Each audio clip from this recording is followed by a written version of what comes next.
Well, my name is Christina Nunez. I graduated from Humble High School in 1995. I went through Humble ISD from kindergarten. I went to Northbelt Elementary, which is out on the Beltway, and then I attended Humble Middle, which used to be across the parking lot, but now it's over in the forest, I think.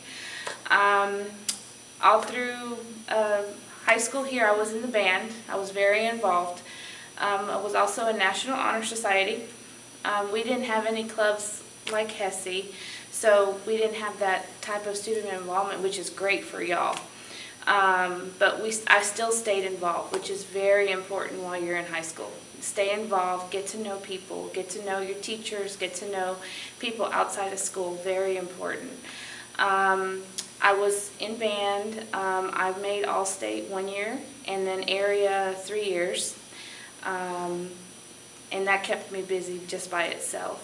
After I graduated, I got accepted to the University of Texas at Austin. I attended there for 2 years. My first major was actually microbiology because I wanted to go to med school. But somewhere along the way, things changed and I actually got into nursing. After 2 years at the University of Texas, I ended up transferring to Texas Women's University here in the Medical Center. And that's where I got my Bachelor of Science in Nursing, and that was in 2000. So it took me about 5 years to finish college once I had a few little changes with my degree, but I finished. Once I finished with my bachelor's, I went to work. I worked in neonatal intensive care, working with little bitty babies that are born prematurely. I worked there for about 6 months, and then I decided, you know what, this is not what I want to do. And that's with nursing, that's the beauty of the profession, is that you can actually change. You don't have to stay in one field of nursing. There's tons. So I ended up going into community health. And I actually worked down the street over here at the Humble Clinic, which is here off of Wilson Road, where they give shots. Some of y'all might have been there for some vaccinations before. And I worked there as a public health nurse for 4.5 years.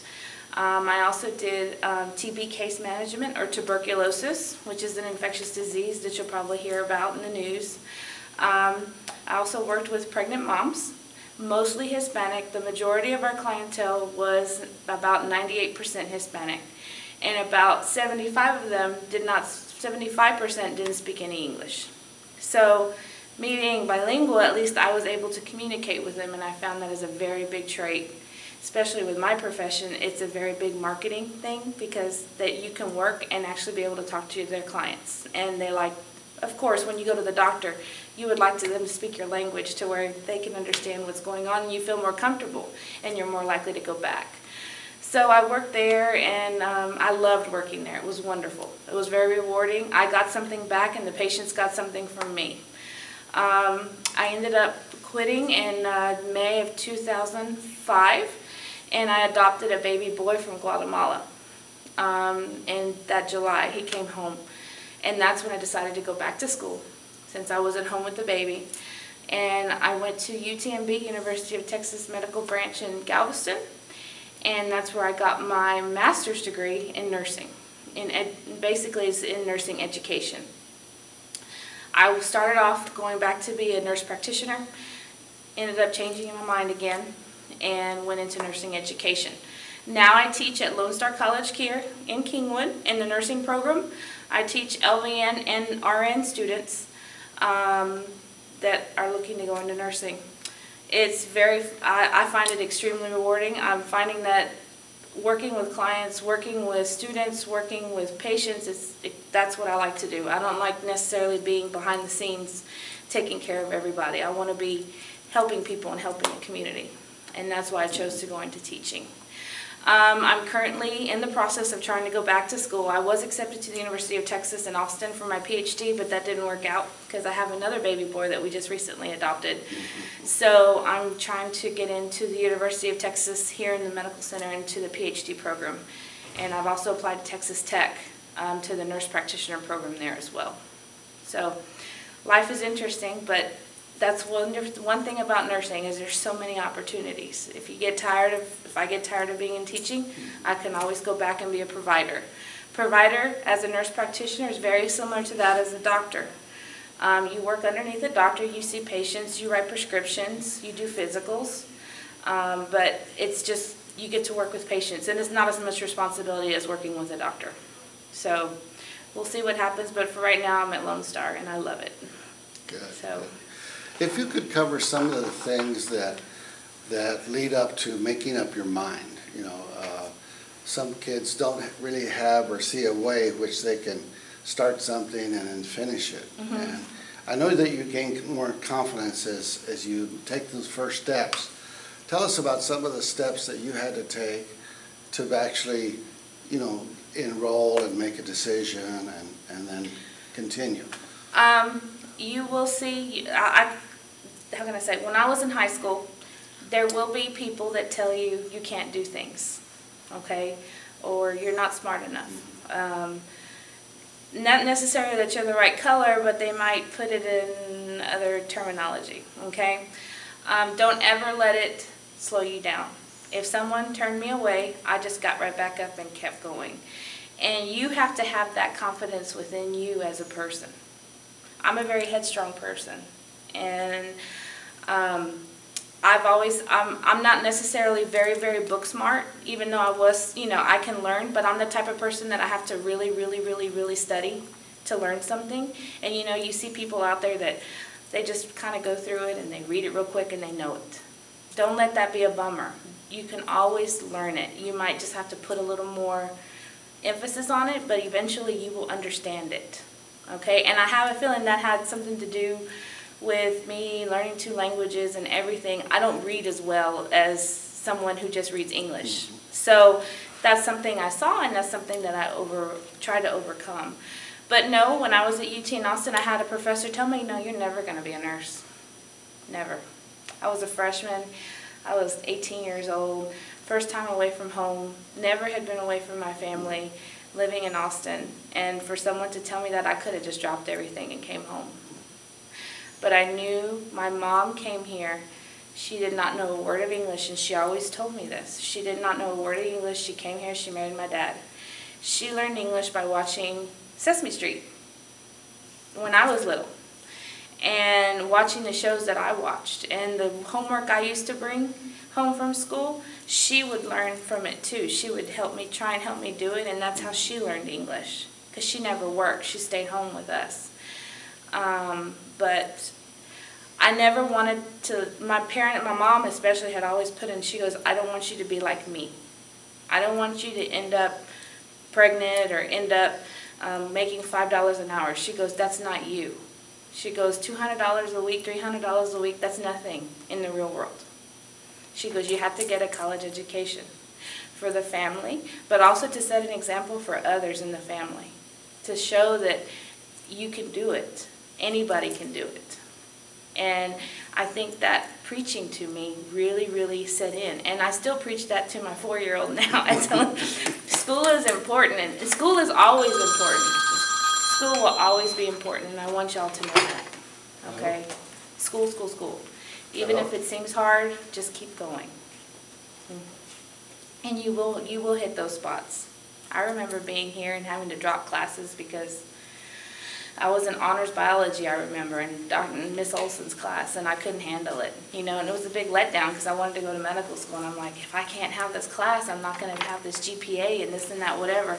I didn't graduate with honors, but I graduated taking normal level classes, you know, the average classes. I had a great GPA because I did well in those classes, and I got into UT in Austin. I wasn't in honors, but I got in, so it's possible.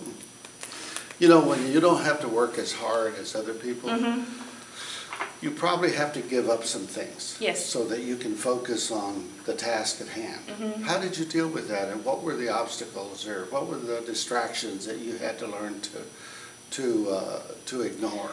My friends. I had friends that didn't fit, especially once you graduate. The people that I hung out with, everybody went to college. But there was a lot of them that liked to party, liked to have a good time, liked to go out. I knew that I couldn't do that because I actually had to study. And just staying away from the partying, staying focused on what you want. I graduated from college when I was 22 years old. I bought a house when I was 23. That's what I wanted. I could have partied, had a good time, but would have I done that at 23? Probably not. But I bought my first house when I was 23 years old. So I think staying away from the friends, and not saying staying away from your friends, but staying away from, listen to the voice in your head. You know, you always have your good angel and your bad angel, that's what I call it. Okay, the little devil and the little angel here. Listen to the angel, because the devil's going to try and tell you to do all kinds of things. It's okay, go have a good time, go party, it's going to be okay. But that extra determination on your part will reward itself. It may be hard, you may be broke, because you have to study and you don't have time to go to work. You may not have the new car like everybody else because they're working full time. You may not be able to go out all the time. I'm not saying you won't have any of those things, but you have to give up some of those things in order to get further earlier in your life. What about managing yourself, in terms of time management, organizational skills, using computers? I mean, there are shortcuts and ways that people can organize themselves and prioritize things. Yes. How did that come into play? I always was very techno-savvy, as they say it. My parents did, at least. My dad was always the type of person to believe that I always needed a computer. Mm-hmm. So I had a computer, even way back then, and I had a cell phone. But I was always very techno-savvy. And even in these days and times, you need to be very techno-savvy. To teach a class, I need to know how to run different programs and to upload things and of that nature. And any job that you go to, even if you're scanning groceries, you still got to know how to work the computer. So you need to know technology. Very, very important. To stay organized, the way I always did it is when I was in college, I kept a planner. I had this huge calendar, and those are dry erase calendars, and I had everything planned. Studying for exams, spring break, when we had spring break, planning out my extracurricular activities, I would have it. And I always kept hours. I knew in order to pass an exam, I had to study a certain amount of hours. And you'll learn that through time once you get to college. You know how much you need to study in order to pass a certain exam. You may know that here. But once you get to college, it's a whole different other ballpark. Okay, it's different type of knowledge. And depending on the teacher that you have and the way they teach it, may be the difference on the way you may need to absorb that knowledge. But I always kept a tabulation of how much I studied. And then once I studied that much, I knew I could go out and have, a good time. But if I was not near being prepared for an exam as I was, I knew that I had to say, not this weekend, I got to study. But I kept everything on a planner. So planning out your time, it's vital, especially once you get into college. Depending on the amount of hours that you take, if you go full-time ranges from 12 hours to up to some people take 18 hours. Would I advise that in your first semester of college? No, 12 hours just to get your feet wet and see what it's like. Okay, 2 questions, at least 2 questions from each person. You have one? No, not yet. Okay, we'll come back to you. Did you have to pay a lot of money to do all the things that you wanted to do? Pay money for like what? Like the nursing stuff, going to college? Yes. I didn't qualify for financial aid. I qualified for loans. I was fortunate enough that my father paid for my bachelor's degree, but I